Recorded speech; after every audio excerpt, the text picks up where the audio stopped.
Ça serait bien d'avoir des Syriens en train de parler comment est-ce que ça se passe. Tu vois une caméra, je ne sais pas si je peux la Non, non, une photo, tu vois. Désolée, Nadine. Non, non. Et tu vois, j'avais fait de la paille là. Et J'en parlais, mais tu vois, sûrement à Paris. International. Bien sûr, parce bien que sûr, J'ai juste reçu un SMS. Un SMS qui m'a dit, voilà, vous êtes la maman. J'ai dit oui. Madame, vous devez être fière de votre fils. Votre fils était quelqu'un de bien. Il s'est battu comme un lion. Il aimait tout le monde et tout le monde l'aimait. Et votre fils est mort. Alors j'ai vite demandé, mais pourquoi tout ça? Et donc j'ai appris que mon fils était mort. En fait, il était en poste de garde de l'aéroport de Der Selzor. Et pendant la nuit, la coalition américaine a attaqué pour essayer de récupérer l'aéroport. Et mon fils est mort lors de l'attaque. Il est mort avec une balle dans la tête.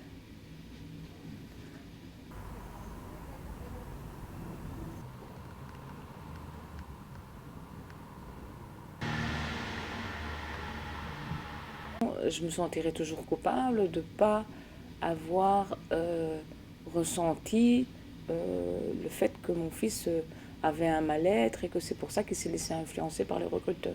Ça d'office.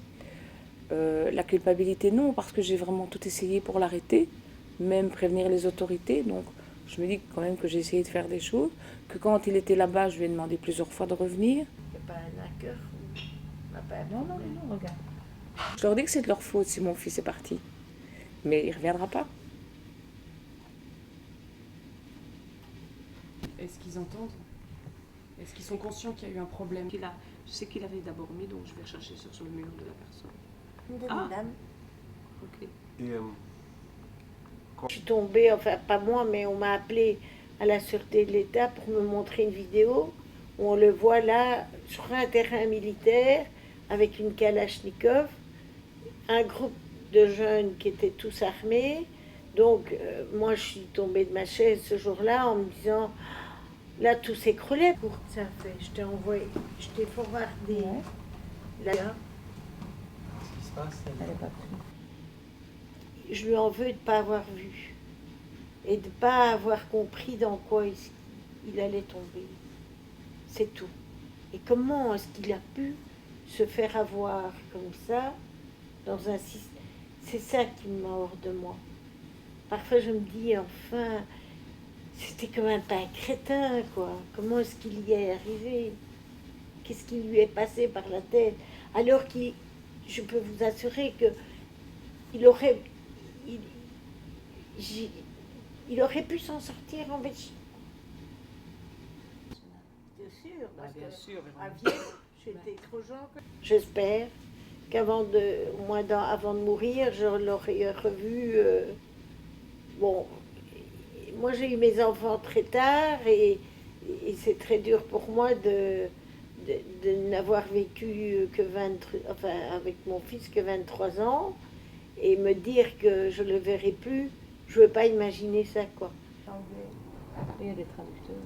J'ai une amie qui a traduit. Si tu tournes dans l'autre sens, le clavier est beaucoup plus grand.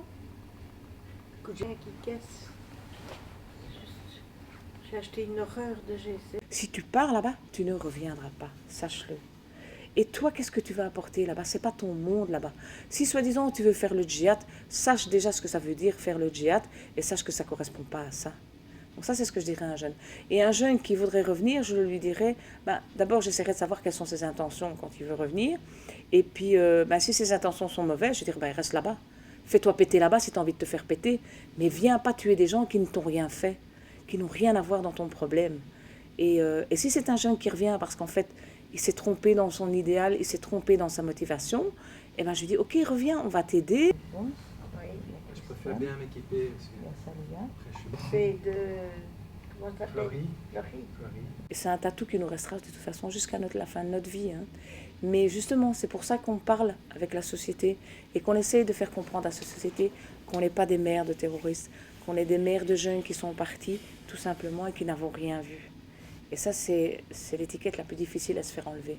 Mais on se bat pour ça et on espère que la société va changer. Et elle changera petit à petit quand elle comprendra qui on est et quand on leur explique nos histoires, ils disent « Ah bah ouais, je ne l'avais pas vu sous cet angle-là. » Et voilà. On le met. Ça va? Tu vois, en fait, quand on fait des... qui travaillent chez Véronique, où elle lui explique que son fils lui a laissé ça, un livre,